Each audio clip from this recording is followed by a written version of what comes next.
नमस्कार, स्वागत है आप सभी का हुंकार 24/7 न्यूज़ में और मैं हूं आपके साथ हिमांशु उपाध्याय।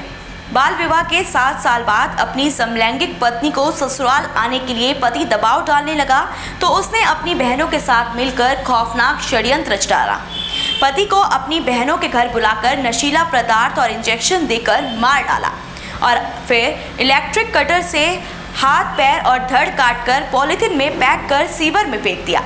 जी हाँ, ये सनसनीखेज मामला राजस्थान के जोधपुर जिले का है। पुरुषों से सख्त नफरत करने वाली सीमा ही अपने पति चरण सिंह की कातिल निकली। सीमा ने अपनी बहनों के साथ मिलकर बड़ी बेरहमी से अपने पति को घर बुलाया और फिर मार दिया। इतना ही नहीं, घर के बाथरूम में कटर से उसके हाथ, पैर और धड़ काट दिए। ये गुस्सा करने की सीमा के पास सिर्फ एक ही वजह थी कि वह लड़कों से सख्त नफरत करती थी। लंबे समय से सीमा के कई लड़कियों के साथ समलैंगिक संबंध थे। बचपन में हुए विवाह के बाद जब पति चरण सिंह ने ससुराल में लाने की जिद की तो सीमा को ये नागवारा गुजरा। उसने चरण सिंह को जोधपुर के बनाड़ में अपने किराए के मकान में बुलाया और उसके साथ गौना के मामले को लेकर प्रेम से बात की। इस दौरान सीमा की बहनों ने चरण सिंह को जूस में नशीला पदार्थ मिलाकर पिला दिया और उसके बाद कुछ इंजेक्शन भी लगाए, जिसके बाद चरण सिंह बेसुध हो गया और उसके बाद उसकी सांसें उखड़ गई। पति के मरने पर भी सीमा का गुस्सा खत्म नहीं हुआ तो उसने बाथरूम में चरण सिंह के शव को ले जाकर इलेक्ट्रिक कटर से उसके अंग काट दिए और बाद में पॉलीथिन में भरकर उनको अलग अलग जगह सीवेज में डाल दिया। ये खुलासा जोधपुर पुलिस ने गुरुवार को किया।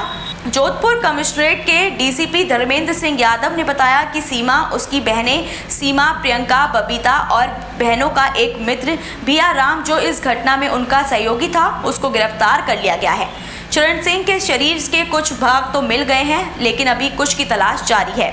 इलेक्ट्रिक कटर भी पुलिस ने बरामद कर लिया है। सभी आरोपियों को कोर्ट में पेश कर पुलिस रिमांड की मांग करेगी। डीसीपी धर्मेंद्र सिंह यादव ने बताया कि सीमा और चरण सिंह का बचपन में विवाह हो गया था। पिछले कई दिनों से गौने को लेकर बातचीत चल रही थी, लेकिन सीमा ये नहीं चाहती थी।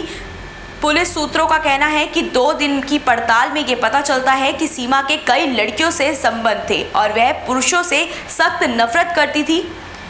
इस दौरान जब चरण सिंह के परिवार की ओर से बाल विवाह को विवाह में बदलने का दबाव पड़ा तो सीमा ने तय कर लिया कि वह चरण सिंह के साथ कभी नहीं जाएगी।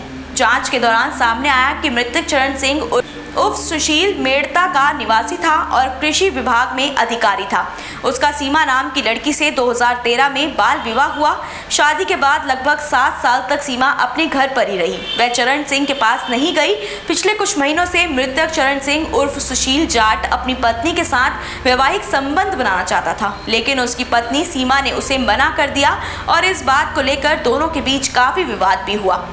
उसके बाद 10 अगस्त को सीमा ने चरण सिंह को बनाड़ थाना इलाके में अपनी बहनों के किराए के मकान पर बुलाया और इस वारदात को अंजाम दिया।